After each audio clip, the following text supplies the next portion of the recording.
On December 23, 1941, aircraft factory director Alexander Schenkman received a telegram that would change the course of the war on the Eastern Front. It wasn't a request, it wasn't even an order in the traditional sense. It was a threat from Joseph Stalin himself. "You have let down our country and our Red Army," it read.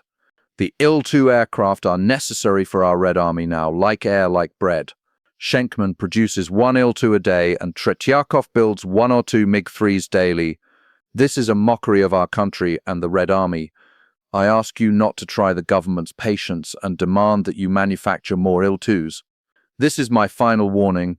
It was hardly the sort of endorsement one typically associates with a successful aircraft design. Yet this telegram, born of desperation and frustration, concerned what would become the single most produced military aircraft in aviation history. Over 36,000 Il-2 Sturmoviks would roll off Soviet production lines before war's end. The Germans called it the cement bomber, the concrete bomber, mocking its apparent clumsiness. Luftwaffe pilots dismissed it as a lumbering target, and yet by 1943 Soviet troops would come to know it by another name entirely, the Hunchback, or more reverently, the Flying Tank. The question isn't whether the Il-2 was flawed. It was. The question is whether those who doubted it were proven wrong. And that story begins not in 1941, but 3 years earlier, in a design bureau struggling to solve an impossible problem. The idea of an armored ground attack aircraft wasn't new to Soviet thinking. As early as 1930, designers like Dmitry Pavlovich Grigorovich had experimented with armored biplanes, the Th-1 and Th-2 aircraft whose ambitions far exceeded their performance. They were too heavy, too slow, and ultimately impractical. But the concept refused to die. The Spanish Civil War and the Soviet experience in conflicts against Japan demonstrated a harsh reality. Low-flying attack aircraft operating without armor were slaughtered by ground fire. Something had to change. Enter Sergei Vladimirovich Ilyushin, chief of the Central Design Bureau, known by its Russian acronym TSKB. By 1938, Ilyushin had earned a reputation as a pragmatist, an engineer who favored robust, producible designs over theoretical elegance. His solution to the armored aircraft problem was radical, not because of what it added, but because of what it integrated. Most designers of the era viewed armor as an add-on plates bolted to an airframe designed without it. Ilyushin's stroke of genius was to make the armor part of the structure itself. In the Il-2, armor wasn't protection, it was the aircraft. The forward fuselage, engine cowling, cockpit, fuel tanks, radiator and oil cooler were encased in a 700-kilogram armored shell up to 12 millimeters thick. This wasn't steel plating riveted to aluminum stringers. This was a stressed skin monocoque, where the armor carried structural loads. It saved weight barely enough, as it turned out. But more importantly, it meant the aircraft's fighting strength couldn't be compromised by removing unnecessary protection. The power plant selected was the Mikulin AM-38, a 600 horsepower liquid-cooled V-12 specifically optimized for low-altitude operations.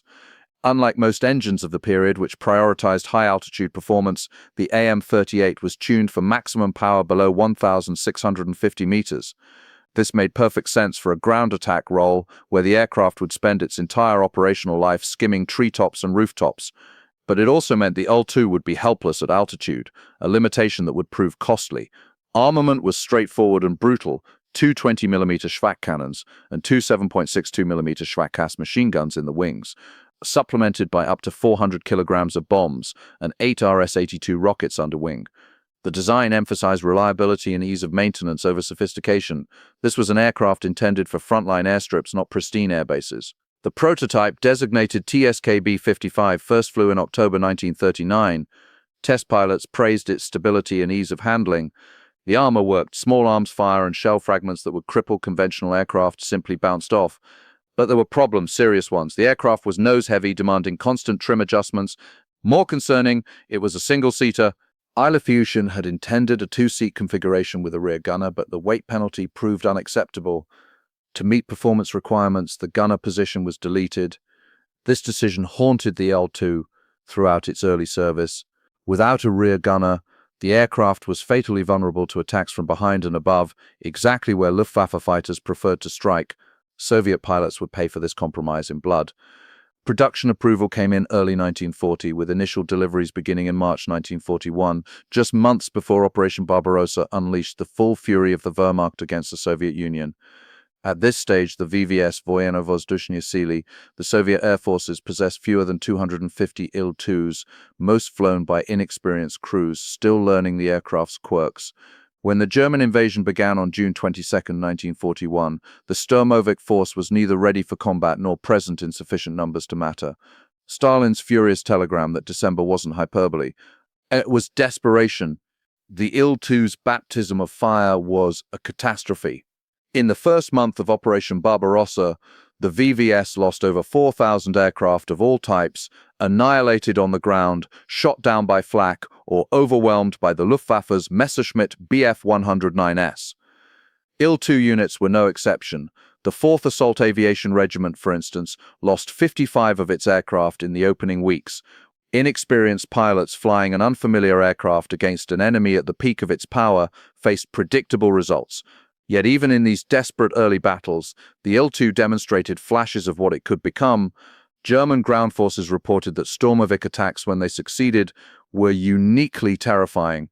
Unlike horizontal bombers, which could be heard approaching and whose bomb patterns were somewhat predictable, the Il-2 arrived low and fast, its cannons and rockets shredding vehicles and infantry with devastating precision before vanishing over the horizon. Survivors described a feeling of helplessness. There was little warning, and once the attack began, there was nowhere to hide. The problem, as Soviet commanders quickly realized, wasn't the aircraft's potential. It was how it was being used. Early tactics were rudimentary, individual Il-2s or small groups making low-level runs against targets of opportunity. This exposed them to concentrated flak, and worse, made them easy prey for German fighters. The Bf-109S and Focke-Wulf FW-190S could easily outmaneuver the heavily laden Sturmoviks and attack from the vulnerable rear quarter with impunity. Soviet loss rates during 1941 and early 1942 were staggering. From August 1942 to May 1943, the average number of sorties before loss stood at just 26 for ground attack aircraft, far below the 69 sorties for fighters or 48 for bombers. The rear gunner problem became impossible to ignore. Field modifications began appearing almost immediately, crude cutouts in the rear fuselage fitted with a single 12.7mm UBT machine gun.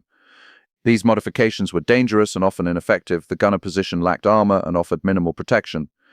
Nonetheless, they were desperately needed. By late 1942, Ilyushin's bureau formalized the modification, producing the L2 MEM, a factory-standard two-seater. The gunner's position remained a death trap, exposed and lightly armored, but it was better than nothing. Rear gunners became the forgotten heroes of the Sturmovik force, enduring casualty rates far higher than pilots, while defending their aircraft against relentless fighter attacks. Tactically, Soviet commanders began innovating. The most famous adaptation was the Krog Smrti, the circle of death. When threatened by fighters, a formation of 6 to 8 Il-2s would form a tight defensive circle, each aircraft covering the tail of the one ahead. The combined firepower of the rear gunners made penetrating the circle costly for attacking fighters. It wasn't invulnerable. Determined Luftwaffe pilots learned to attack from below or dive through the formation, but it significantly improved survival rates and bought time for the Sturmoviks to reach friendly airspace. Offensive tactics evolved as well. Rather than individual aircraft making piecemeal attacks, Il-2 units began coordinating large-scale strikes. A typical assault now involved waves of Sturmoviks approaching a target in echelon, each group tasked with suppressing different threats. The first wave targeted flak positions with rockets and cannon fire. The second wave struck armored vehicles and artillery. The third delivered fragmentation bombs against infantry and soft-skinned vehicles. Fighter escorts, Yak-1S, Yak-9s, or Lag-3s provided top cover, engaging German interceptors before they could reach the Sturmoviks. The Battle of Kursk in July 1943 showcased the Il-2 at the height of its effectiveness. The Soviet Air Force deployed over 2,800 Sturmoviks in support of defensive operations, the largest concentration of ground attack aircraft ever assembled. The impact was devastating. German tank columns advancing through the Kursk salient found themselves under near-constant air attack. Il-2s equipped with 37mm NS-37 cannons, a modification introduced in 1943, proved particularly deadly. The NS-37 could penetrate up to 60 millimeters of armor at 300 meters, sufficient to destroy Panzer IVs and even threaten the heavier Tigers and Panthers from the side or rear. However, the 37mm variant wasn't without issues. The heavy cannon produced brutal recoil, degrading accuracy and making the aircraft difficult to fly. The rate of fire was low, approximately 260 rounds per minute, and jamming was common. Only about 3,500 Il-2s were fitted with the NS-37, and post-war analysis suggested its effectiveness was overstated. Most tank kills attributed to Sturmoviks likely resulted from bombs or rockets rather than cannon fire. German accounts confirmed this. Post-war interrogations revealed that while Il-2 attacks were disruptive and terrifying, direct tank losses to air attack were lower than Soviet propaganda claimed. The real value of Sturmovik strikes lay in disrupting logistics, destroying soft-skinned vehicles, suppressing flak and demoralizing troops. By 1943, production had reached industrial scale. At one point, Il-2s constituted 30% of all Soviet aircraft production. Factories churned out hundreds per month. Pilots ranged from barely trained teenagers to hardened veterans with hundreds of sorties. Among them were women. Pilot Anna Yegorova flew 243 combat missions in Il-2 before being shot down and captured in 1945. Such resilience was emblematic of the Sturmovik force. Brutal losses, relentless replacement, and an organizational culture that demanded results regardless of cost. Soviet records state that 10,762 Il-2s were lost in combat between 1941 and 1945, though some Western historians suggest the true figure may exceed 13,000. This represents roughly one-third of total production. It's a staggering attrition rate, yet production always outpaced losses. The Il-2 was never rare. It was never precious, it was ubiquitous, and that ubiquity made it strategically decisive even when tactically flawed. Luftwaffe pilots developed a grudging respect for the Sturmovik. Erich Hartmann, the highest-scoring fighter ace in history, noted that attacking Il-2s required patience and precision, aim for the engine or oil cooler, the only vulnerable points. Anything else was likely to result in wasted ammunition bouncing off armor. Less experienced Luftwaffe pilots often found themselves surprised by how much punishment an Il-2 could absorb before going down. Stories circulated of Sturmoviks returning to base with dozens of bullet holes, shattered canopies, and engines barely running, yet still landing safely. The German nickname Zement Bomber was meant as derision, but it captured an essential truth. The Il-2 was blunt, inelegant, and brutally functional. It didn't win through finesse, it won through sheer mass and attrition. By the time of Operation Bagration in the summer of 1944, the Soviet offensive that annihilated German Army Group Center Il-2s operated with near impunity. Luftwaffe fighter strength had been bled white, flak batteries were overstretched. The Sturmovik ruled the battlefield. The Il-2 remained in production until late 1944, when it was succeeded by the improved Il-10, which incorporated many lessons learned: better streamlining, a more powerful AM-42 engine, enhanced armor protection for the rear gunner, and improved aerodynamics. Total production of the Il-2 reached 36,183 units. Combined with the Il-10, over 42,300 Sturmoviks of all types were built, making it the most produced military aircraft in history. Retirement came gradually. Il-2s continued serving with Soviet and satellite air forces into the late 1940s, participating in conflicts like the Chinese Civil War and the Korean War's early stages. By the mid-1950s, however, jet aircraft had rendered piston-engine attack planes obsolete, and the Sturmovik quietly faded from service. Today, surviving Il-2s are exceedingly rare. Most were scrapped, lost in combat, or abandoned in remote areas.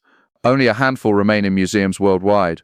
One Il-2, painstakingly restored to airworthy condition, resides at the Flying Heritage and Combat Armor Museum in Everett, Washington, though its flight status as of 2026 is uncertain.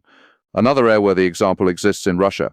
For an aircraft produced in such staggering numbers, its near-total disappearance is remarkable. Historians and aviation enthusiasts continue debating the Il-2's effectiveness. Critics point to its high loss rates, modest kill-per-sortie statistics, and the fact that many of its supposed tank kills were exaggerated by wartime propaganda. They argue that the Il-2 was less a war-winning superweapon and more a product of Soviet industrial capacity, overwhelming German defenses through sheer numbers. Supporters counter that this misses the point. The Il-2 wasn't designed to achieve elegant, economical victories. It was designed to be produced in enormous quantities, flown by pilots with minimal training, and thrown into battle regardless of losses. By that measure, it succeeded spectacularly. Its mere presence disrupted German operations, forced the diversion of flak and fighter resources, and provided desperately needed close air support to Soviet ground forces when no other option existed. The Sturmovik's true legacy lies not in its technical sophistication. It had little, but in its strategic impact. It represented a philosophy that overwhelming mass, even of flawed systems, could achieve what smaller numbers of superior systems could not. Stalin's telegram in December 1941 demanding Il-2s like air like bread wasn't about aeronautical excellence. It was about survival, and in that context, the Il-2 delivered. Was it the best ground attack aircraft of World War II? Probably not. The American P-47 Thunderbolt and British Hawker Typhoon arguably performed their roles more efficiently, with lower loss rates and greater versatility. But the Il-2 didn't need to be the best. It needed to be good enough and available in crushing numbers that it achieved. So everyone doubted this flying tank. The Germans mocked it, Allied observers questioned it. Even Soviet pilots, especially in those grim early years, wondered whether they'd survive their next sortie. But by war's end, the Il-2 had flown more combat missions than any other aircraft in history, supported the Red Army's advance from Moscow to Berlin, and earned a permanent place in the annals of military aviation. Was it wrong to doubt it? Perhaps not initially, but by 1945 the answer was clear. The Il-2 Sturmovik, flawed, brutal, and unforgiving, had done exactly what Stalin demanded of it. It had become as essential as air, as essential as bread. And that, ultimately, was enough.